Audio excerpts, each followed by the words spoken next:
My name is Todd Weinstein. Some people in France call me Todd Jay Weinstein. They use my middle name. But I'm a photographer, and I'm based in New York. I live in Brooklyn, and I've been there for almost 49 years. And I'm just going to give you a brief background of where I come from. I was born in Detroit in 1951, and I realized that I was interested in photography at the age of 6 when I came upon a picture of me holding a Brownie camera. My father always took films and pictures of us, and I watched him, and that probably had some influence on me. I didn't like school very much. I was downtown with the poets, John Sinclair, Plum Street. I was hanging out with the poets. Finally, in school we have these counselors, and he called me in. He said, "Weinstein, you have to graduate." I said, "Mr. Wait, you don't understand. This place is not happening. I'm downtown with the poets." He said, No, you have to come to school. You have to graduate. He said, in the art department, they took a closet and they started a darkroom. Just try it. I said, "Mr. Wait, no. It's not happening here. It's in Detroit with the poets." He said, "You got to do it. You got to start." It was a class, it was an elective, and there were mostly men in the class. And there was one woman, her name was Kathy Kish. And the teacher was a woman. And she was one of the first women, really, to get a master's degree in photography at University of Michigan. They had to give her the job. They didn't want to give her the job. They had to give her the job because she had a master's degree. And we went there to the first class, and she said, "All you have to do is show up." And she wouldn't flunk us. She would pass us. We looked at her. She likes us. She actually likes us. So I went. She found the words. She liked us, and that's all we really needed, is someone to like us. You know? So we were starting, and a negative was in the sink.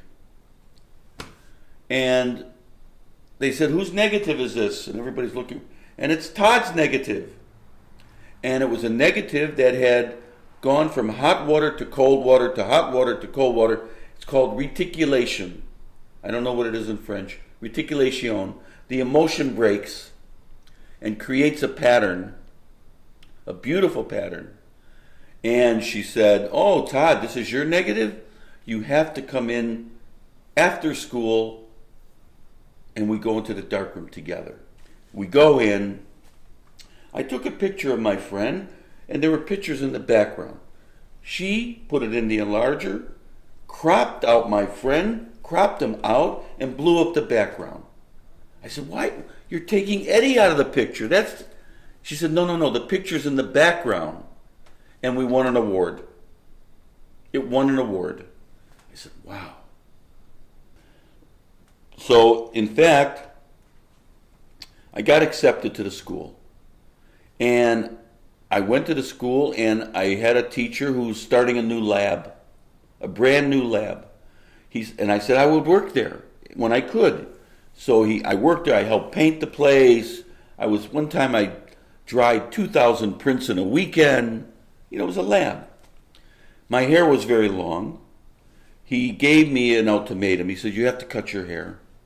I said, "Norm, what are you talking about?" He says, "Well, we're getting new clients, and, we are afraid that maybe..." I said, "Norm, really, come on. What's great about working in a lab when you're young is all the photographers come. They bring all their film to the lab." So I met all the photographers. When he gave me that ultimatum, I called a guy named Dick James, who was one of the top 10 photographers in the world in car photography. I went to Dick. I said, "Dick, do you need an assistant?" "Well, we need a third assistant." I said, "Would you take me?" He said, "Absolutely." I went back to the lab. I said, "Norm, excuse me, but I'm a client now of the lab." He said, "What?" I said, "I'm working for Dick James." He said, "You are?" I said, "Yes." So I worked for Dick James. He gave me the key to his studio. I could have 24-hour access. at the same time I was going to school, and I was learning about car photography. The Vietnam War was on. Everybody knows what the Vietnam War was. If you were in school, you didn't go to the Vietnam War. But if you weren't in school, they would take you.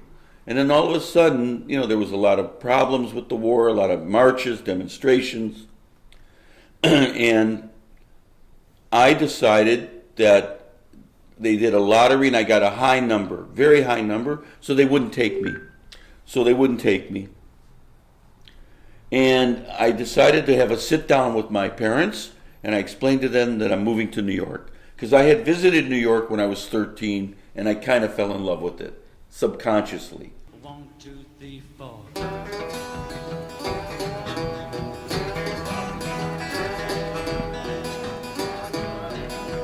It ain't fair, Johnson.